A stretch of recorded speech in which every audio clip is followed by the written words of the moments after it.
¿Ya estoy en vivo? ¿Sí me estás viendo? Déjame ver. Sí, A ver, por favor, ¿me puede indicar ya, si estoy en vivo? sí, A ver, comunícales. Ahí están ya, ahora sí. sí. A ver, ok, parece que ya está. Sí. Bueno, el problema es la configuración que de repente cambia. Muchas gracias. Y entonces, por esa razón, hay que volver a reiniciar y hay que poner la transmisión correcta. Pero bueno, ok, parece que sí. Ok, ya se están conectando, ya están llegando. Vamos a dar tantito tiempo porque pues siempre tenemos algún problema y es la configuración. Yo creo que aquí eso es lo que genera la situación, ¿verdad? No quisiera empezar si no llegaran algunos más. Ahorita hay que esperar tantitito. Les pido y bueno, antes que nada, les agradezco mucho su paciencia, su comprensión y nada más espero a que ahorita todo el mundo ya se inicie, se está. Ok, ya está. Creo que ya están llegando. Ok. Bueno, vamos a ir saludando. Veo por aquí que está Gloria. Hola Gloria, buenos días. Que Dios te bendiga. Qué gusto que estés por acá acompañándonos. Elsa García, que Dios te bendiga también. Me da mucho gusto que ya se arregló este problema. Y sí, parece que ya se están. Araceli, hola Araceli. Correcto, ya está resuelto el problema. Eh, Vamos a esperar también un tantito, unos segunditos en lo que me localizan y ya empezamos a, a ver, Les ¿quién voy a más está por decir. ahí? Anailda, hola Anailda, saludos a Toñito. Sí, ya está resuelto, ¿eh? Sí, porque estaba según yo transmitiendo, pero no, es como una especie de grabadora de video, pero no transmite en vivo. Ahorita ya está correcto. Muy bien, ok. Y por favor avísales que estamos en mi cuenta Ya, para que se den muy bien. Ya, resuelto. Ok. Bueno, pues hay que. Ok, ya está resuelto. Bueno, Rose, hola Rose, ¿qué tal? Buenos días. Me da gusto saludarte. Que Dios te bendiga también. Y veo también a Pepe. Hola amigo, ¿qué tal? Buen día. Un abrazo amigo. Saludos allá a todos. Que Dios te bendiga abundantemente. ¿Eh? Y muy bien. Bueno, pues parece que ya está, ya está. Ok, amigos. Bueno, antes que nada, pues todos sean muy bienvenidos a esta reunión virtual que llevamos a cabo cada domingo a las 10 de la mañana. A pesar de a veces dificultades que se presentan, bueno, finalmente ya estamos aquí, ¿verdad? Hola Mariana, ¿qué tal? Me da gusto saludarte. Que Dios te bendiga. Un abrazo para ti y para los tuyos también. Muy bien, correcto. De acuerdo. Bueno, pues hoy amaneció con más frío, ¿verdad? Ha estado lloviendo, ha estado con sol y hoy, pues, como buen enero, está haciendo un poco más de frío. Parece que el febrero se está adelantando, ¿verdad? Normalmente febrero es el mes en el cual se dan todos estos cambios, así de clima brusco, dramático, pero no, ahora es en enero, ¿verdad? Ok, Gabriela, ¿qué tal, Gabriela? Esther, que Dios te bendiga, Dios te guarde también. Muy bien, ya, ahora sí, vamos a comenzar y perfecto, ya está bien, ya se estableció todo y vamos entonces a comenzar orando, como siempre lo hacemos cada domingo, para que sea Dios el que nos bendiga, para que sea Él el que nos alumbre el entendimiento y con su gracia nos bendiga, ¿verdad? Ok, bueno, pues vamos a empezar. Padre Santísimo Dios, gracias Señor, porque en medio de esta contingencia y de esta situación tan dramática que algunos han vivido, tú estás con nosotros, Dios, tú estás en nuestro corazón y en medio de nosotros. Y te queremos suplicar, Padre, por favor, que tú sigas guardando nuestra vida en medio de esta situación tan caótica, tan terrible. Algunos de nuestros amigos y conocidos o familiares incluso han tenido pérdidas en sus vidas, en sus corazones, de familiares que han fallecido. Y te pedimos, Padre, que a ellos especialmente les des todo el consuelo, toda tu cariño, todo tu amor, Dios, para que puedan seguir adelante en medio de esta situación tan complicada, Dios. Por favor, te suplicamos que los abraces con todo tu corazón, que los consueles, que les des alivio, refugio y que tengan esperanza, Señor, de la vida eterna que tú nos has prometido desde el día que te aceptamos y conocimos a Cristo en tu corazón. Padre, es por eso que esta mañana te suplicamos que lo que hoy vamos a conocer, lo que hoy vamos a escuchar, este mensaje de tu palabra de la Biblia, pueda ser una herramienta muy poderosa, muy eficaz en tus manos, para bendecirnos, Dios, para recordarnos cada promesa que tú nos has hecho, para que nuestros corazones y nuestros ojos estén puestos en ti y teniendo esperanza, vida, aliento, consuelo, Dios, sabiendo que toda prueba que padecemos tiene un propósito que es eterno para nuestras vidas, y también cada prueba y cada dificultad tiene un tiempo de cumplimiento, Señor. Y te pedimos, Padre, que todo esto que ha sucedido no se convierta en un dolor perdido, sino que verdaderamente esto nos transforme, esto nos cambie la vida, esto nos lleve a abrazarnos a ti, a conocerte más, a confiar más en tu amor. Y es por eso que esta mañana nos hemos congregado en tu nombre, Padre, para que tú seas el maestro, el guía, el que nos dé la palabra de aliento a nuestra vida. Señor, te suplicamos tu gracia y tu sabiduría para este mensaje y bendícenos, Padre, en el bendito nombre de Cristo Jesús. Amén, Señor. Ok, amigos, muy bien. Correcto. Bueno, pues creo que ya están la mayoría. Y María, hola, que Dios te bendiga también. Muy bien, correcto. Y Ale García también, que Dios te bendiga. Ok, bueno, pues vamos a empezar. Vamos a comenzar esta mañana. Y acuérdense que la semana pasada quedó pendiente la segunda parte del aliento, de la invitación, del ministerio que Dios le hizo a Pablo para que se convirtiera en apóstol, ¿verdad? Eso fue lo que nos quedamos ayer, perdón, no ayer, el domingo pasado. Tuvimos un avance, digamos que fue hasta la mitad. Y bueno, pues ahora vamos a continuar, pero creo que valdría mucho, mucho la pena, y hoy pretendo que esto se ha concluido, pero creo que valdría mucho, mucho la pena de que podamos comprender más quién era Pablo, cómo es que había sido ganado, ¿verdad? Cómo es que Dios lo había buscado y lo había llamado a un ministerio muy, muy especial, único, de verdad, para este hombre, ¿verdad?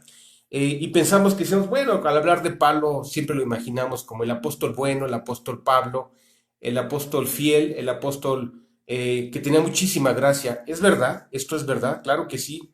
Era un hombre especialísimo en gracia. Pero yo quiero que esta mañana podamos comprender y conocer de dónde provenía Pablo, ¿verdad? O más bien dicho, Saulo de Tarso. Que podamos entender su origen, su contexto, y a partir de eso entonces nos maravillemos y nos demos cuenta que vaya que si este hombre tuvo gracia, ¿verdad? Y que si la gracia fue para él, también para ti, para mí, puede haber abundante gracia para resolver cada necesidad, cada problema y cada dificultad de nuestra vida, ¿verdad? Fíjate que Pablo siempre mencionó que él tenía un aguijón en su carne. Este aguijón era algo como una especie de tormento, era, para ser más exactos, una enfermedad que él padecía en sus ojos, y lo cual esto le llevaba a estar experimentando tal vez dolor. Por supuesto que cualquier tipo de infección en los ojos pues se es manifiesto, ¿verdad? ¿Por qué? Porque los ojos se enrojecen, porque lagrimean, porque salen lagañas blancas o de otro color más no muy agradable, ¿verdad? Pero finalmente aquí lo que Pablo hizo fue suplicar por más gracia para que Dios siguiera obrando y siguiera actuando en su corazón y en su vida, ¿verdad? Y que él no dejara de ser el instrumento al cual Dios lo había llamado para la obra y el ministerio que Dios tenía para su vida. Bueno, entonces, hablemos entonces un poquito más de Saulo antes de convertirse. Y bueno, esta mañana vamos a comenzar, ¿verdad? Acuérdate que esta mañana es un estudio temático, vamos a tocar varios versículos, como tal no es un pasaje, es el estilo que a mí me gusta, ir desmenuzando a partir de una lectura que es de 5, 10, 15 versículos. En este caso no, vamos a ir tomando una serie de versos diversos que nos van a ayudar a comprender mejor cuál es el origen de Saulo de Tarso, ¿verdad? Y entonces de esa manera vamos a poder comprender que la gracia abundó y que no hubo limitación y que no hubo dificultad que no pudiese Dios solventar en la vida de Pablo, su origen, su pasado, hasta su religión, fíjate, y ahorita lo vamos a entender. Nunca nada estorbó para que él fuera usado grandemente para hacer la obra de Dios. Bueno, comenzamos entonces en Hechos, en el libro de Hechos, en el capítulo 26, del versículo 9 y versículo 10. Estos van a ser los primeros versículos de esta mañana. Hechos 26, 9 y 10. ¿Ok? Bueno, yo aquí ya lo tengo transcrito, como siempre se los he comentado. Aquí estamos. Y entonces lo único que voy a hacer es leer, acompaña la lectura o bien escúchala atentamente para que entonces podamos comprender mejor, ¿verdad? Ok, comenzamos entonces leyendo Hechos 26, 9 y 10. Y dice así: Pablo el perseguidor, y ciertamente había creído mi deber hacer muchas cosas contra el nombre de Jesús de Nazaret, lo cual también hice en Jerusalén. Yo encerré en cárceles a muchos de los santos, habiendo recibido poderes de los principales sacerdotes, y cuando los mataron, yo di mi voto. ¿Sí? Bueno, ¿de qué está hablando Pablo? Que bueno, si bien él era un hombre fariseo de fariseos, ¿sí? Él era un hombre, vamos a leer también uno más. Aquí está, para que confirmemos lo que te estoy diciendo.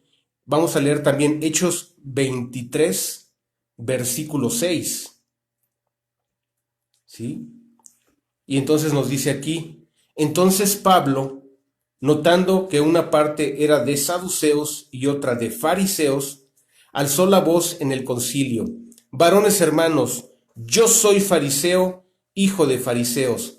Entonces, acerca de la esperanza y de la resurrección de los muertos, ¿se me juzga? Bueno, déjame explicarte que sí, la religión, el credo, que se generó o que nació a partir de que Moisés recibió las tablas de la ley, los 10 mandamientos, fue esa nación de judíos. Bueno, su religión por definición se les llamó la religión judía también, ¿verdad? Pero particularmente, aparte de tener la religión judía como práctica, como vida, de repente surgieron algunos grupos especiales, ¿verdad? Que por supuesto eran de religión judía, pero que ellos habían enfatizado o habían fortalecido, o habían definido su credo, poniéndolo como principio o como regla o como fundamento, alguna situación especial de esos 613 mandamientos, como te lo he comentado, que están contados, o sea, sin temor a equivocarnos, te digo que son 613, porque un judío, también maestro sabio, que se llamó Maimónides, se puso a contar desde el primero que aparece en el libro de Génesis hasta el último que está en el libro de Pentateuco, en la sección o bloque de libros llamado Pentateuco, que son 5 libros que escribió Moisés. Maimónides, este sabio, se puso a contar uno por uno y contó 613 mandamientos. Bueno, entonces, de los grupos que surgían, algunos fueron los saduceos, otros fueron los fariseos, ¿de acuerdo? Los saduceos definitivamente eran una especie de secta, ¿verdad? ¿Por qué? Porque se habían limitado a algunas cosas que en su momento en que se escribieron, pues la Biblia no estaba completa y faltaba que Dios nos revelara muchísimas cosas más. Incluso ellos en su momento, en la antigüedad, en el Antiguo Testamento, esa religión o esa secta que provenía de los mismos judíos, que se llamaban los saduceos, se limitaron a ver la concepción del mundo como Salomón lo expresó en el libro de Eclesiastés, no es Eclesiastés, sí, Eclesiastés, exactamente. Vanidad de vanidades, todo es vanidad, sí, efectivamente, Eclesiastés. Y acuérdate que ese libro es pensamiento de Dios, claro que sí, pero define con mucha claridad al mundo y todo lo que todo lo que pasa debajo del cielo, ¿sí? Entonces, ellos los saduceos lo tomaron como ley y como principio, y bueno, pues había muchos profetas que no habían escrito el corazón o habían transcrito los pensamientos de Dios y no se había completado ni siquiera el Antiguo Testamento, ¿no? Pero estos saduceos tomaron como bandera estos pensamientos de Salomón, muy humanos, muy de esta tierra, muy del mundo, y de ahí no lo sacaron, ¿no? O sea, no quisieron escuchar todo lo que faltaba que se escribiera de la Biblia a través de los profetas mayores y de los profetas menores. Bueno, finalmente, eh, pues era de las... ¿Y por qué se les llamó secta desde ese principio? Perdón, desde ese origen, porque desde el principio ellos se desviaron, ya no quisieron conocer más acerca de todos los libros que faltaban por escribirse, ¿verdad? En los tiempos de Cristo, el Antiguo Testamento estaba totalmente completado, tenía 400 años que se había completado, y sin embargo los saduceos seguían poniendo como fe y como credo y como bandera solamente el libro de Salomón llamado Eclesiastés, que como te dije es una concepción de todo lo que pasa debajo del cielo y es algo muy, muy del mundo, muy humano, ¿verdad? Bueno, había que aclarar esta situación. Pero por otro lado estaban los fariseos, y los fariseos eran hombres muy estudiosos, eran hombres muy religiosos, y ellos decían que conocían muy bien la Biblia, ¿verdad? Acuérdate que los principales opositores o los que más discutían con Jesús en el tiempo del ministerio de Jesucristo eran precisamente los fariseos, porque ellos se sentían los conocedores de toda la palabra y los conocedores de toda la ley, ¿verdad? Bueno, entonces, para que vayamos entendiendo, Pablo pertenecía y había nacido en casa de fariseos. Es por eso que aquí dice que él era fariseo e hijo de fariseo, ¿verdad? O sea, no era un advenedizo, no era un improvisado, sino que su padre, su abuelo, así, toda su familia, eran grandes estudiosos de la Biblia, ¿verdad? Pero lo más increíble, acuérdate lo que Jesús le dijo a los fariseos, era que tenían mucho, mucho conocimiento, pero pues no tenían vida, no tenían vida de Dios, no tenían vida espiritual, ¿verdad? ¿Por qué? Porque su conocimiento los llevaba a tener dos problemas. Uno de ellos, este excesivo conocimiento, les hacía tener mucho orgullo, mucha soberbia, ¿verdad? Y ellos pensaban que por conocer las cosas o sabérselas de memoria, con eso era suficiente, y cuando lo recitaban en las sinagogas o cuando, fíjate, cuando a alguien se les...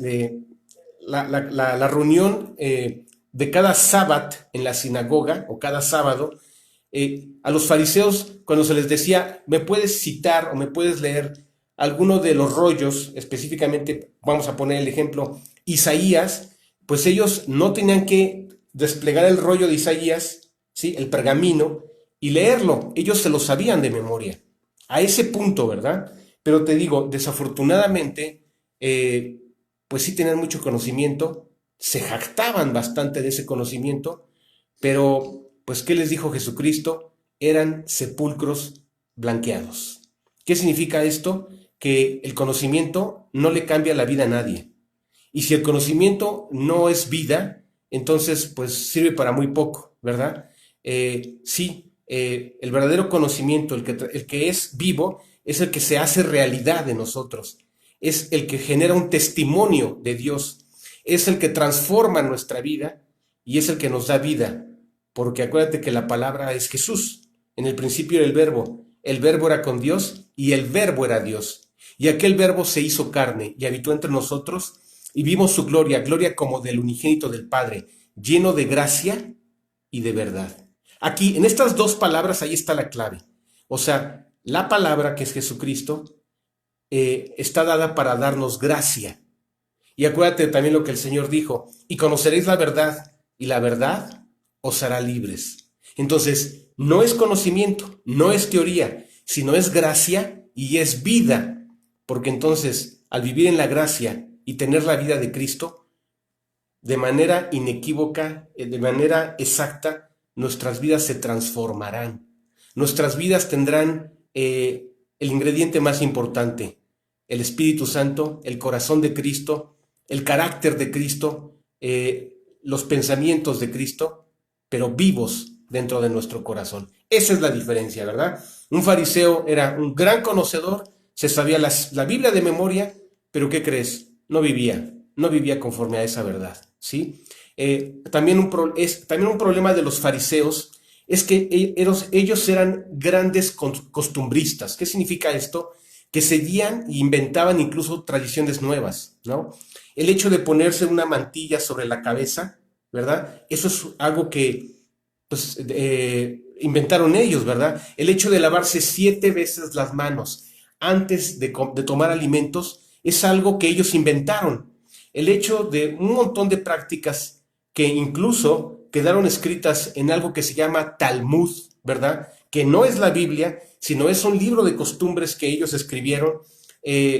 Acuérdate, Jesús les dijo, ustedes invalidáis la palabra apegándose a sus tradiciones, ¿verdad? Porque entonces ellos se han vuelto extremadamente legalistas, extremadamente severos con quien no seguía estas tradiciones. Y entonces, ¿qué les dijo Jesús? Han olvidado lo más importante, el amor y la misericordia, que provienen de la palabra de Dios, ¿verdad? Entonces imagínate, ellos seguían tradiciones, citaban la Biblia de memoria, pero no tenían la más mínima misericordia por sus semejantes, no tenían la más mínima misericordia por los que no observaban o fallaban, ¿verdad? Especialmente ellos eran los que más señalaban a los publicanos, a las personas públicas, a las mujeres públicas, eran especialmente atroces con ellos, ¿verdad?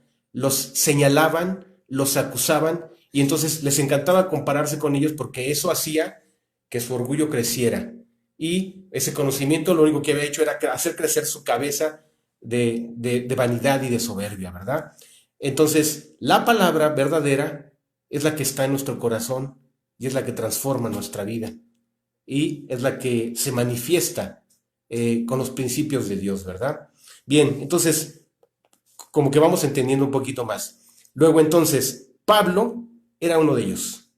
Pablo era un fariseo, ¿sí? Costumbrista, religioso, más bien Pablo no, Saulo, aclaremos, ¿verdad? Estamos hablando de la vida antes de que Jesús lo invitara, antes de que Jesús le llamara, antes de que él conociera a la persona que tanto perseguía, ¿verdad? Que era Jesús. Entonces, en su vida, antes de su conversión, él era un hombre así. Pero aquí nos dice, lo que acabamos de leer, que él era tan bueno, ¿verdad? Bueno entre comillas, ¿verdad? Bueno como fariseo, es lo que quiero decir, que incluso las autoridades, los fariseos, el sumo sacerdote y el Sanedrín, ¿verdad? 70 judíos o 70 ancianos, le habían dado poderes especiales. ¿En qué consistían estos poderes especiales?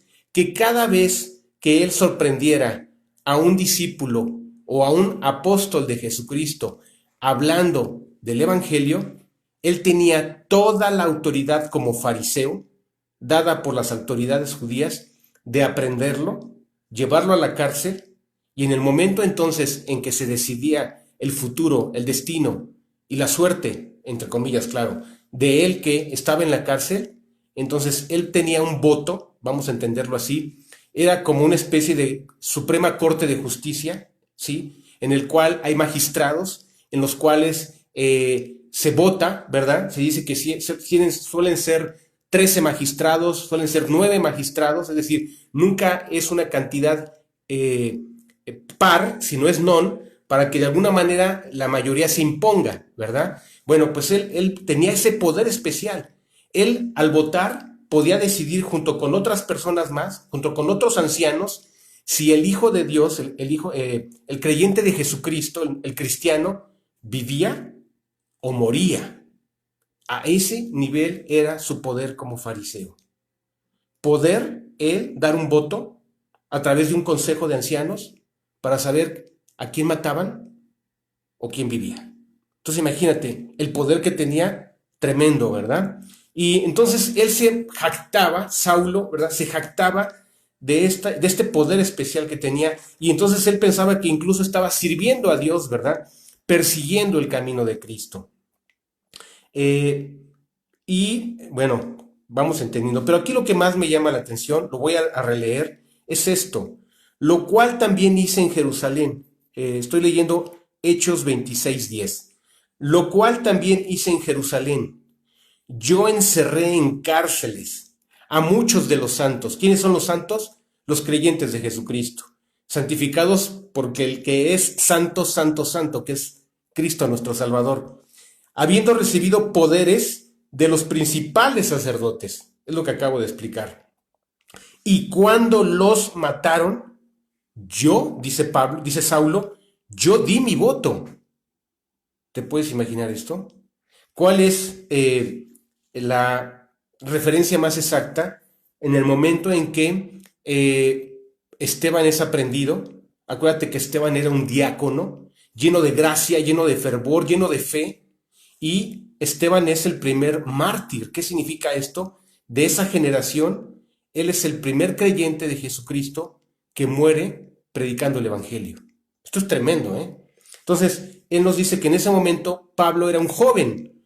¿Y qué podemos entender por joven? Bueno, podemos entender que tendría entre 13 o 17 años. Entre 13 o 17 y 18 años, ¿verdad? Y él ya estaba allí participando de esta lapidación. ¿Qué significa lapidación? Muerte por apedreando a la persona, ¿sí? Entonces, él estaba practicando estas cosas, ¿sí? Bueno, pero esto es ahí donde está el fondo de este estudio.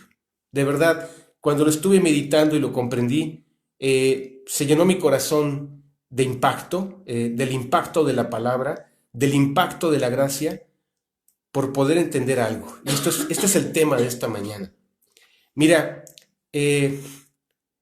lo que yo quisiera que hoy nos quedara muy claro, a ti y a mí, es que no importa nuestro pasado, no importa las heridas, los vacíos, los vicios, el dolor, el quebranto, el desamor, la maldad o el daño que nos hicieron o que nosotros hicimos.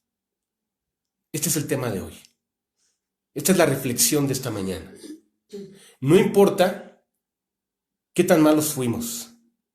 No importa qué tan religiosos o hipócritas fuimos en nuestro pasado. No importa qué tanto conocimiento o qué poco conocimiento tuvimos de Dios. No importa. Algunos verdaderamente nunca habíamos leído la Biblia. No habíamos escuchado jamás el Evangelio. Otros tal vez, esto pasa principalmente con los hijos de alguna persona que sí es convertida, es decir, algún creyente, hijos de creyentes, conocen muchísimas cosas. Es más, a veces hasta se las saben de memoria.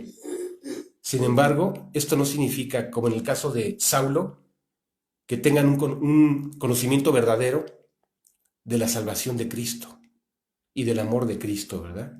Entonces, repito, no importa en qué forma Dios nos haya encontrado. Todos nosotros hemos vivido de alguna manera, hay escritas en nuestra vida páginas negras, páginas dolorosas, páginas traumáticas, páginas de desamor en el libro de nuestra vida, en las cuales uno llega a pensar que quedamos estigmatizados, quedamos marcados para siempre. En un sentido sí, pero en otro sentido no. Y esto es lo que te quiero hablar, esto es lo que vamos a enfatizar esta mañana. Este hombre tal vez se parece un poco a Moisés. Moisés, antes de ser llamado por Dios, antes de ser transformado por Dios, él quiso hacer justicia por su mano. Y en esa justicia por su mano, en ese acalorada discusión que tuvo con el egipcio, sí, el capataz egipcio, ¿verdad? Que estaba maltratando a uno de sus hermanos, hablando de judíos, en esa refriega, en esa discusión, pues terminó aniquilándolo, ¿verdad? Y para que Dios lo utilizara, tuvieron que pasar 40 años, en las cuales Moisés entendiera que no iba a ser soltando espadazos, ni soltando garrotazos, ni haciéndolo con su talento que había aprendido en la tierra de Egipto, ¿verdad? Tal vez en eso se parece un poco Moisés y Pablo, o Saulo más bien, en que independientemente de lo que Saulo representaba, orgulloso, soberbio, con mucho conocimiento, fariseo, exitoso, muy estudiado, ¿verdad? Porque haz de cuenta que él siendo fariseo, el mismo Pablo lo dice, había sido instruido a los pies de un doctor de la ley que se llamaba Gamaliel. O sea, es como si tú y yo hubiésemos estudiado, cada quien en su profesión u oficio, con la máxima autoridad que enseña ese oficio o esa profesión, ¿verdad?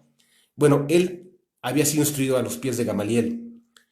Sin embargo, lo repito, independientemente de nuestros éxitos o de nuestros fracasos, de la riqueza material o de la pobreza material, ¿sabes? Hoy quiero que nos demos cuenta del poder que tiene la gracia para nuestras vidas. Y este es el mejor ejemplo, este es el mejor testimonio que pude encontrar para que tú y yo entendamos que tenemos esperanza, que tenemos, a pesar de lo que somos, a pesar de nuestro pasado, ya lo dije, o de nuestros fondos, o de nuestras heridas, o de nuestros estigmas, la gracia es más grande. La gracia es más abundante para transformar cualquier situación de nuestra vida.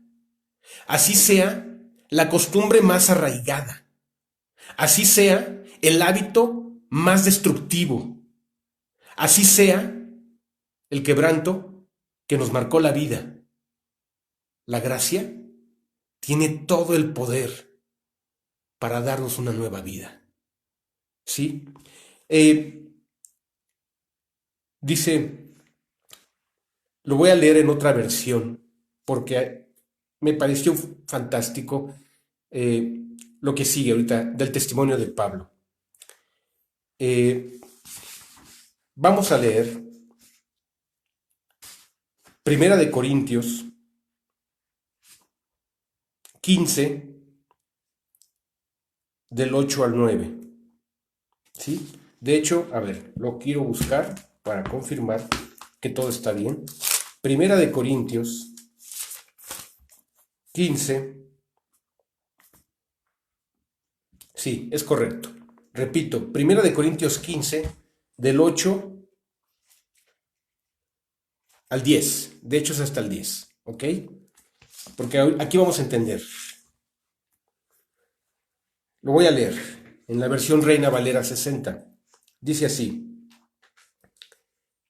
Y al último de todos, como a un abortivo,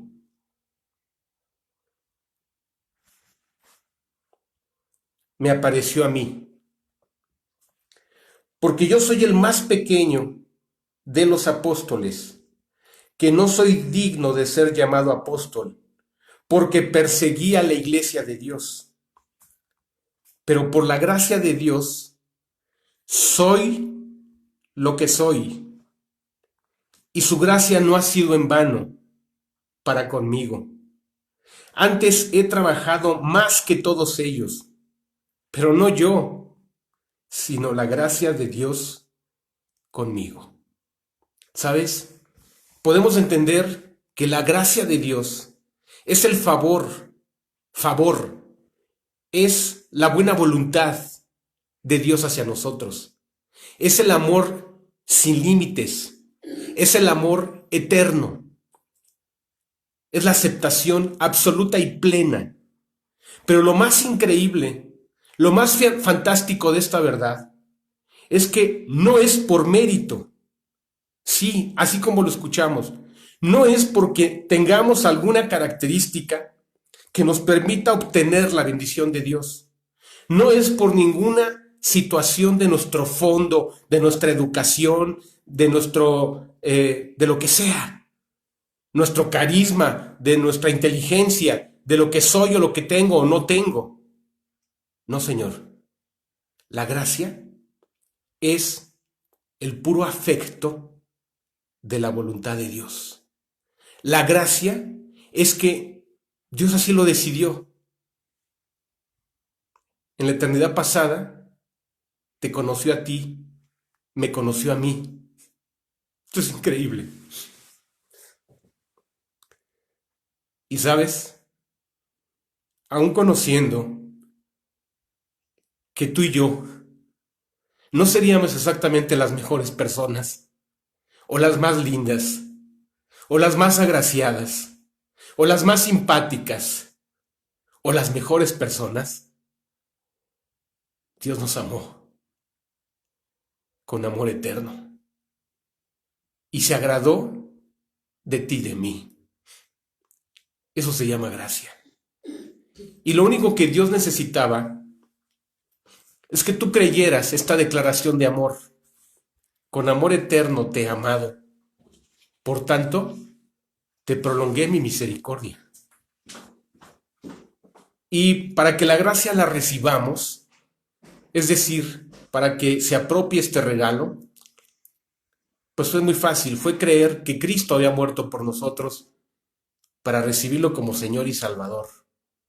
Pero ahora, la gracia es abundante, la gracia no tiene límite, la gracia no depende de ti ni depende de mí. La gracia, ya lo dije, es el favor enorme, grande, inmerecido que Dios tiene y nos da a nosotros. ¿Sí? Es más, no habría razón para que Dios nos amara. No había razón para que Dios nos incluso perdonara, o nos bendijera, o nos fructificara, o nos diera vida eterna. Sin embargo, en esa gracia, Dios dijo que sí. Dice la palabra, no me elegisteis vosotros a mí, dijo Jesucristo más bien, puntualizando. Jesús dijo, no me elegisteis vosotros a mí, sino que yo os elegí a vosotros. ¿Qué significa esto? Que Él nos dio gracia, que Él nos amó, que Él nos bendice, nos bendijo y nos bendecirá en su nombre. Que si es grande nuestra debilidad, que sí lo es, que si nuestras fallas pueden dar, al menos a mí, darnos vergüenza, la gracia es más grande. Y entonces, esa gracia que nos salvó, simplemente creyendo y aceptando a Jesucristo en nuestro corazón, es la gracia para ser cristiano. Es la gracia para que nuestras vidas se transformen. Es la gracia para tener toda la bendición de Dios. ¿Sí? No vayas a pensar que es como papá o mamá que le dice al hijo, si sacas buenas calificaciones, te regalo la bicicleta, cuando éramos niños, ¿verdad? Oye, vamos a decirlo así, el amor humano a veces es tan defectuoso porque está condicionado, realmente está condicionado. El amor humano lo podríamos definir como te amo porque o te amo sí, ¿verdad? ¿Qué significa el te amo porque? Bueno, te amo porque eres lindo, te amo porque me quieres, te amo porque te portas bien, te amo porque eres obediente, te amo porque eres mi hijo. Hay un porqué más bien, ¿verdad? Ese es el amor humano. Digamos que ese es más o menos aceptable, pero es humano, ¿verdad? Porque debe haber un porqué, ¿sí? Hay otro tipo de amor que realmente eso no es amor, y es el amor sí. Bueno, eso realmente es un chantaje, es parte de nuestra bajeza humana. Te amo si haces lo que yo digo. Te amo si te portas de esta manera. Te amo si me das esta situación o esta circunstancia. Te amo si. O sea, es una condición. Eso no es amor. Eso es control, chantaje, manipulación. Todo es menos amor. Pero, ¿sabes? La gracia la podemos entender como un amor incondicional. O dicho de otra manera, te amo a pesar de todo. Te amo sin mérito alguno.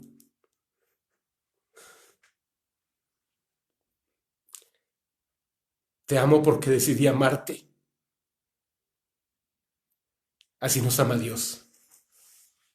Incondicionalmente. Y no tiene que haber un porqué.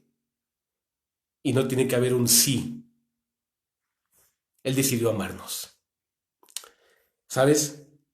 Y lo expresa y nos lo da a través de la gracia viva y manifiesta. El favor inmerecido de Dios. ¿Ok? Entonces, sigamos hablando de Pablo. Te lo voy a leer en una versión más literal, ¿no? Acuérdate que la Biblia originalmente está en griego, es muy profundo el griego, es casi como las matemáticas, ¿verdad? Cada letra o cada palabra puede significar muchísimas cosas. El castellano realmente está muy empobrecido, ¿eh? Pero el griego es profundísimo.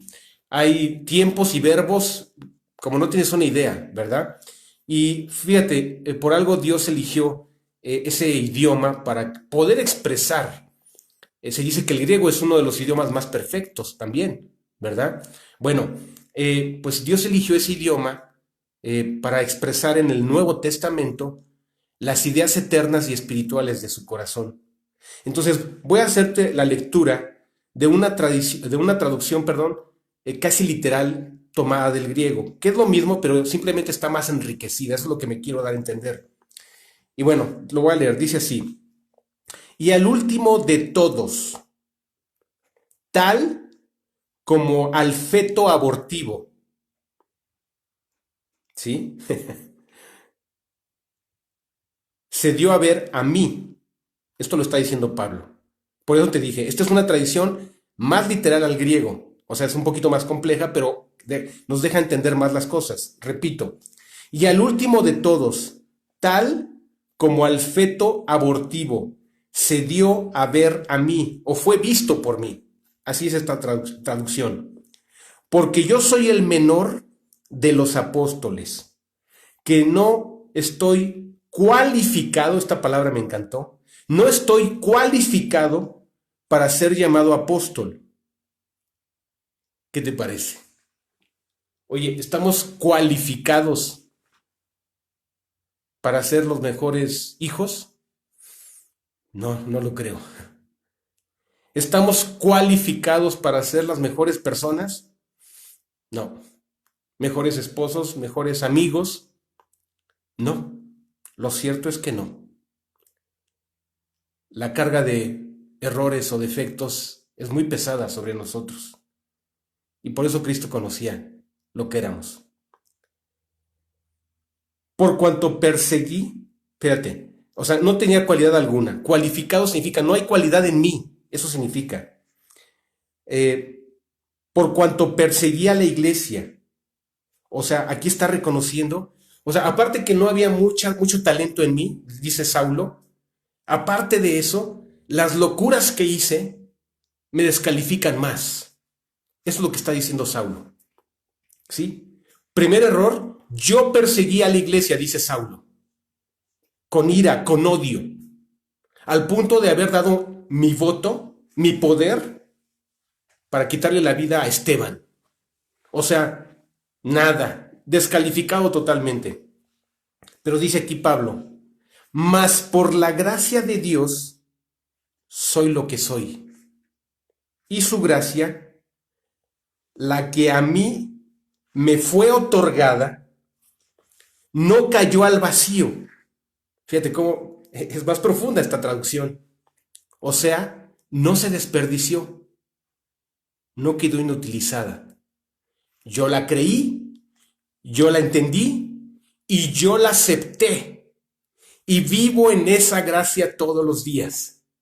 No confiando en mí, decía Pablo, sino confiando en aquel que me ha librado y me librará y que tiene el poder aún de resucitar a muertos si es necesario.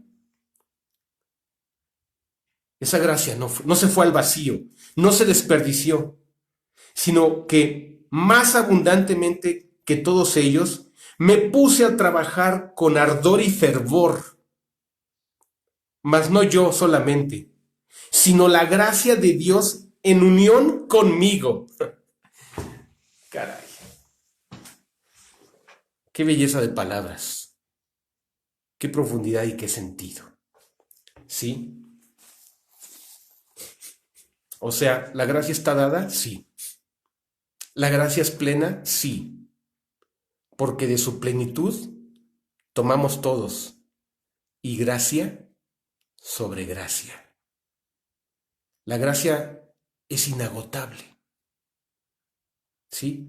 Aclaro, sí, una es la gracia que nos salva mediante Cristo, pero otra es la gracia para el vivir diario, para vivir como hijos de Dios, como dignos hijos de Dios. La gracia para agradar incluso a Dios.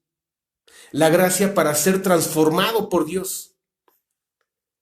La gracia para tener una vida digna, honrosa, santa, en victoria y en éxito.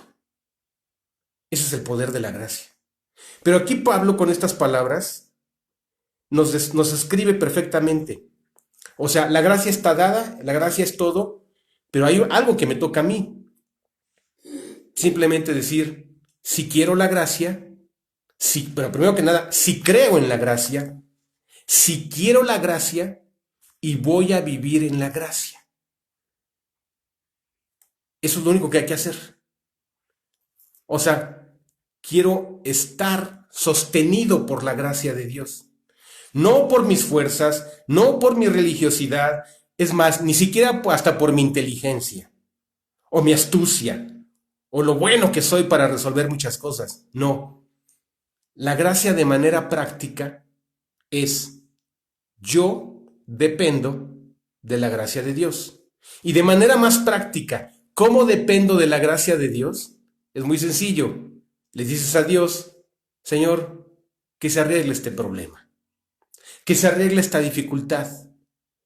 Señor, que a mi familia le vaya bien, que yo ame más a mi familia, que cada conflicto se resuelva por tu gracia, que por tu gracia no nos contagiemos, que por tu gracia no nos enfermemos de gravedad y que por tu gracia nadie muramos por esta pandemia.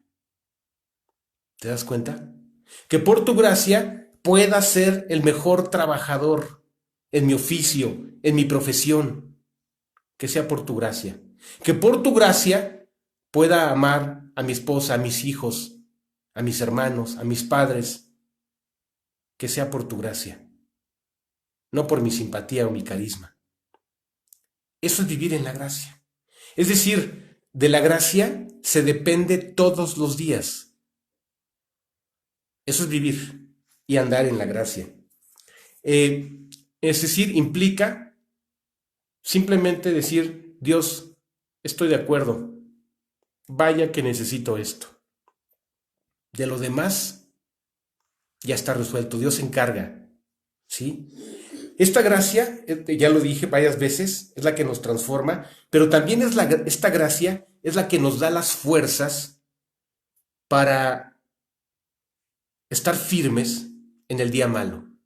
Esta gracia es el que nos da la fuerza para vencer las adversidades o las vicisitudes que se presentan en el día a día, en la vida diaria.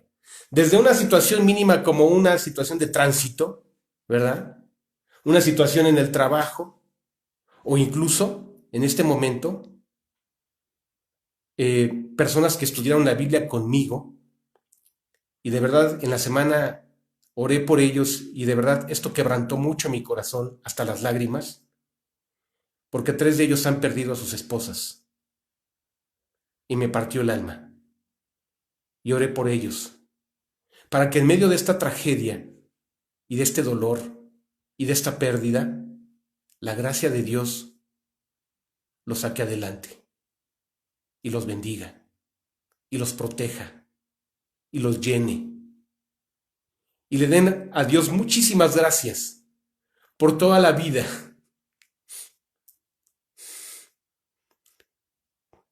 por todos los años maravillosos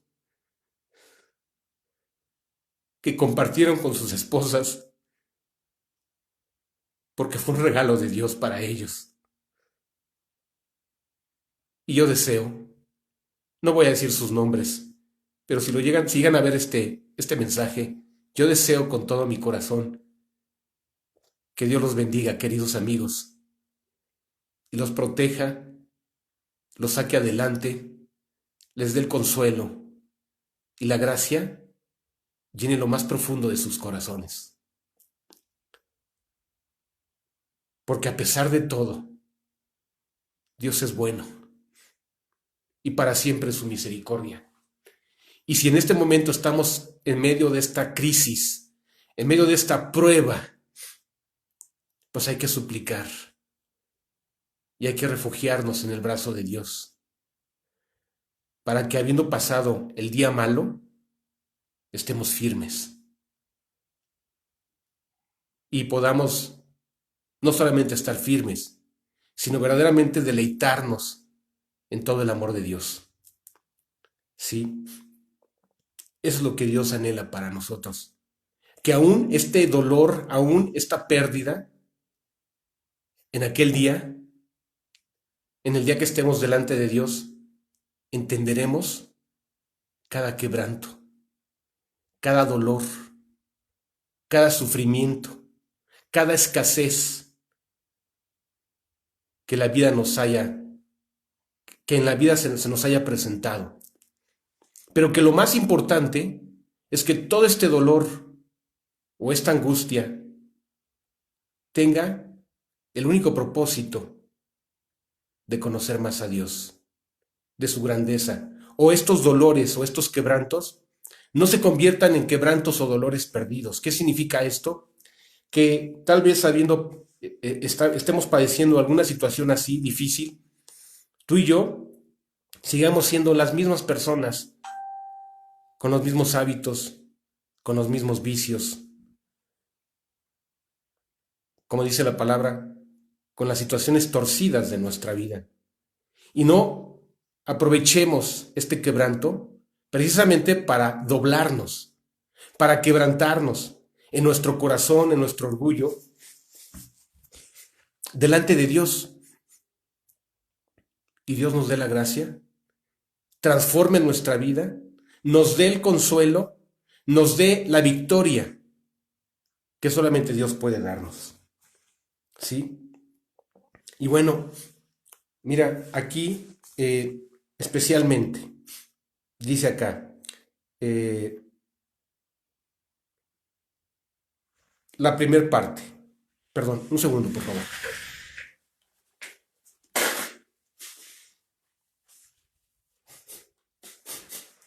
La primera parte de lo que leímos dice, y al último de todos, tal como al feto abortivo. Qué palabras, ¿no? Tan fuertes. Se dio a ver a mí, fue visto por mí. Fíjate, por eso es llamado apóstol, ¿eh? Porque te puedo decir que él fue de los pocos. Esteban lo vio. Cuando Esteban estaba muriendo, levantó sus ojos al cielo y vio al Hijo de Dios sentado en el trono, a la diestra del Padre.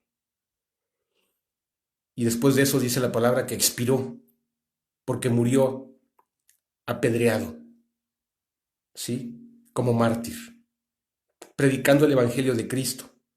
Pero en el caso de Pablo, él reconoce, ya lo dije, dice como feto abortivo, ¿verdad? Y vaya que suena fuerte. al último de todos. Perdón, iba a explicar esto. O sea, Pablo también lo vio. O sea, a diferencia de nuestras conversiones, que fueron por fe, que fueron creyendo, que fue incluso cerrando nuestros ojos y aceptando a Cristo en nuestro corazón, Pablo vio una luz resplandeciente. Claro, quedó cegado, pero de forma posterior, ya lo dije la vez pasada, Cristo se le apareció de muchas formas, en varias ocasiones. Y él lo vio como hoy está, glorificado, como Dios Hijo, sentado a la diestra del Padre, ¿sí? Bueno, eh, por eso es que es llamado apóstol, porque Pablo recibía instrucciones directas y de viva voz de Jesucristo nuestro Señor. Qué privilegio, ¿verdad? Caray, increíble. Y bueno, repito, para no perderme, ¿qué significa ser un feto abortivo? Pues significa muchas cosas. Significa que, pues realmente no estaba, fíjate lo que voy a decir, ¿eh? Si podíamos pensar que a alguien que se le considera un aborto es un producto no logrado, fíjate qué cosas, porque no pudo madurar, porque no dio, no alcanzó las cualidades biológicas para nacer. Wow, lo estoy explicando y más me impacta. No tenía cualidades, un feto no puede ser que no tenga cualidades biológicas para nacer porque es débil, un producto no logrado. O no sea también que ese feto abortivo haya sido el resultado de un legrado,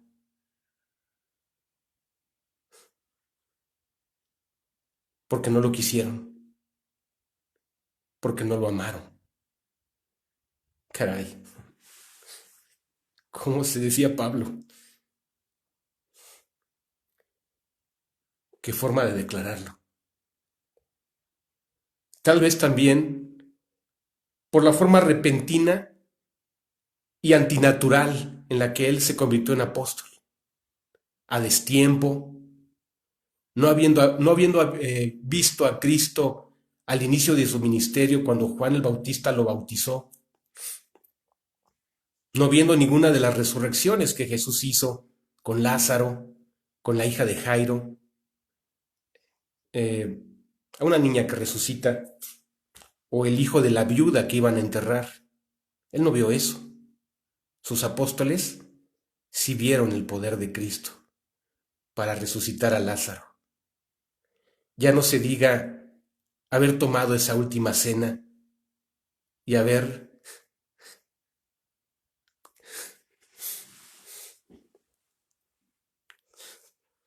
compartido la copa de vino que Jesús dijo que no bebería más hasta que la bebiera nueva en el reino de los cielos. Pablo no vio eso, no escuchó esa declaración. Y ya no se diga aquel día en que Jesús se les apareció, estando las puertas cerradas, por miedo a los judíos, apareció en medio de ellos y les dijo: paz a vosotros. Y lo vieron resucitado. Pablo no estuvo ese día. Y también Pablo no estuvo el día que, levantando sus manos al cielo, los bendijo y les dijo: he aquí, yo estoy con vosotros todos los días hasta el fin del mundo. Y entonces, levantando sus manos, los bendijo y fue llevado al cielo para sentarse a la diestra del Padre. Los apóstoles lo vieron y testificaron. Pablo no estuvo allí. ¿Te das cuenta? Esa es la forma repentina, súbita o antinatural en el cual él era ese feto abortivo. Tal vez el producto que nunca maduró, que no tenía las calificaciones, las características, porque apóstol era el que había visto todas estas cosas. Pablo no estuvo allí, Pablo no lo vio. Por eso era el feto abortivo.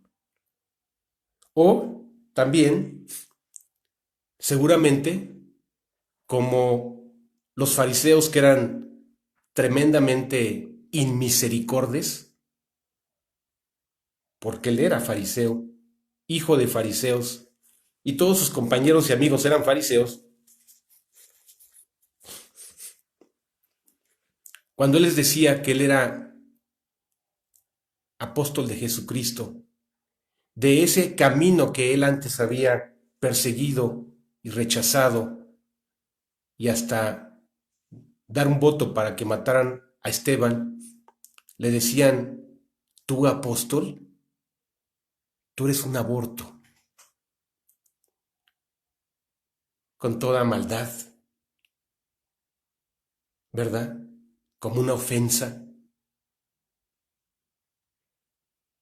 ¿Y sabes qué les decía seguramente él? Esto lo infiero. Sí lo soy. Sí soy ese feto. Sí soy ese aborto.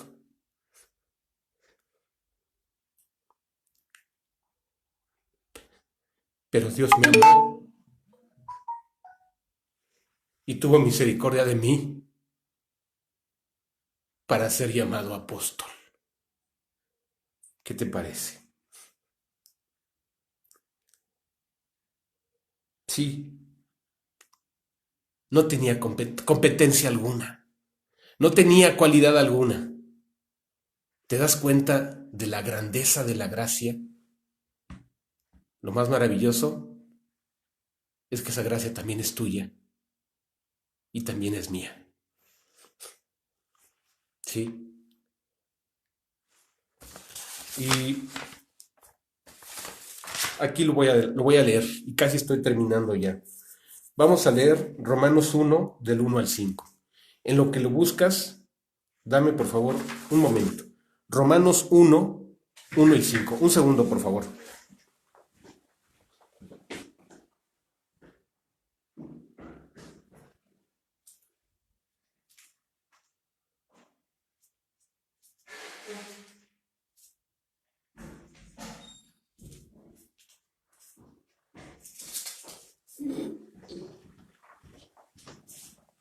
Ok.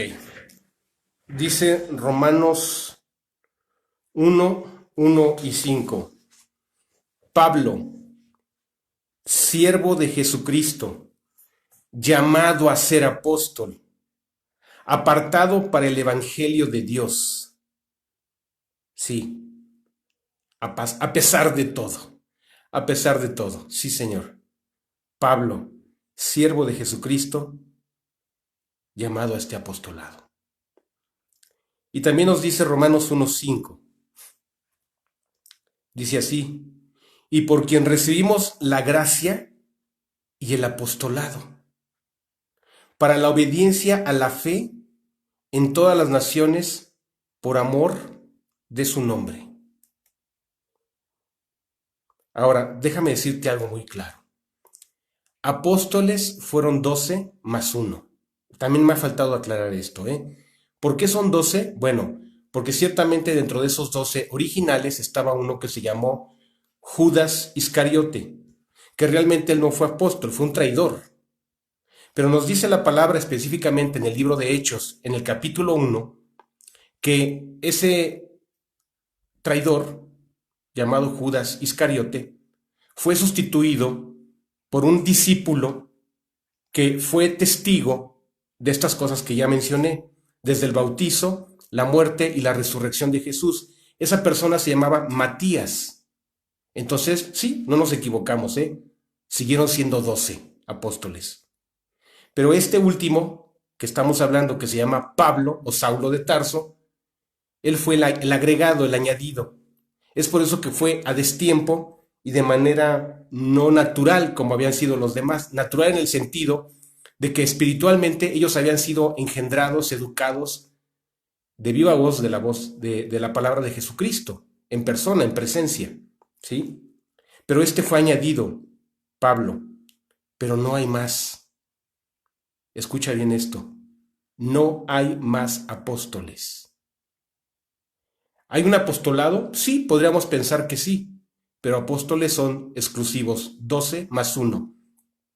Hoy tú y yo aquí somos invitados a ser discípulos y grande y honroso es este llamamiento, a ser discípulos de Cristo, a vivir mediante la gracia. El discípulo vive por gracia, el discípulo es transformado por la gracia y vence sus problemas, sus necesidades, sus dificultades y hasta su maldad que genera su corazón, el tuyo, el mío, a partir de la gracia.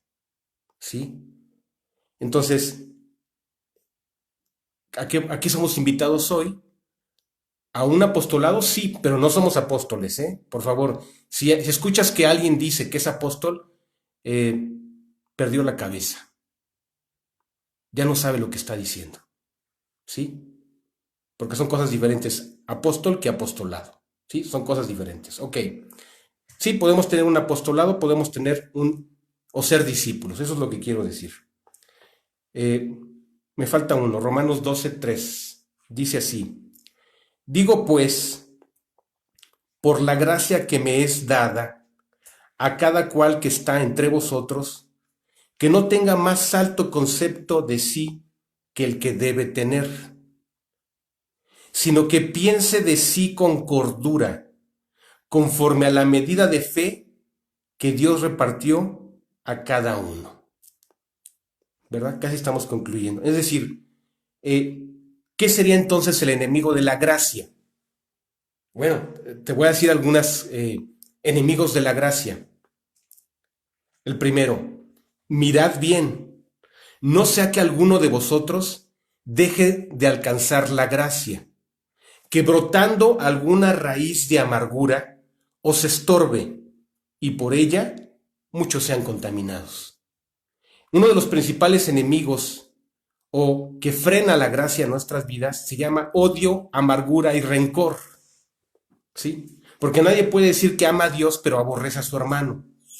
Porque si dice que ama a Dios a quien no ha visto, porque lo tenemos por fe, ¿verdad? Y vivimos en fe, más el justo por su fe vivirá, ¿cómo puede decir que ama a Dios y aborrece a su hermano a quien sí ha visto, ¿verdad? Pues esto es un absurdo. Entonces yo no puedo estar odiando con rencor y amargura porque voy a caer de la gracia.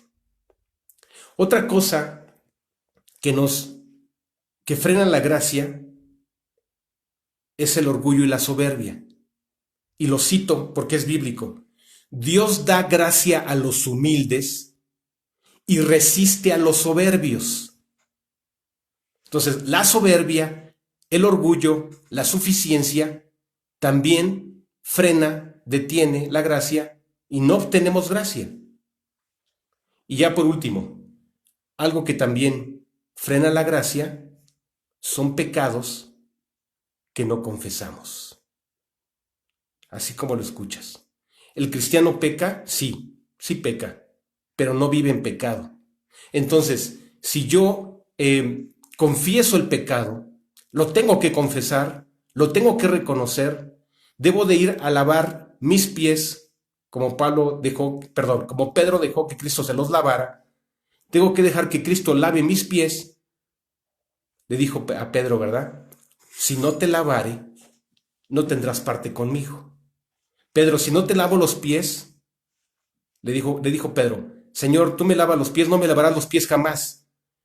Cristo le contesta a Pedro, si no te lavare, no tendrás parte conmigo.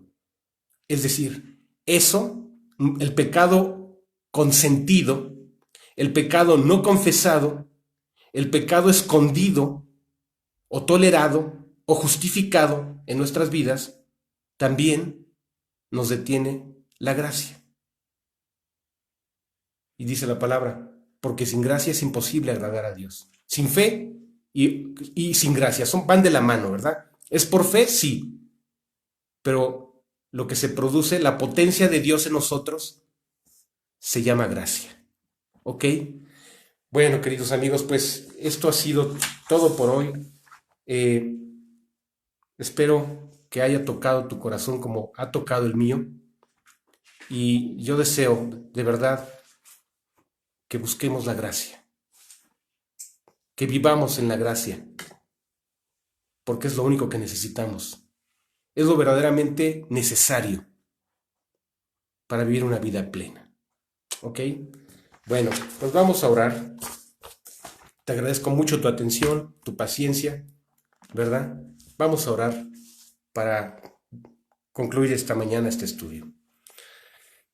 Padre Santísimo, Dios, muchas gracias, Señor. Gracias porque tú nos diste todo.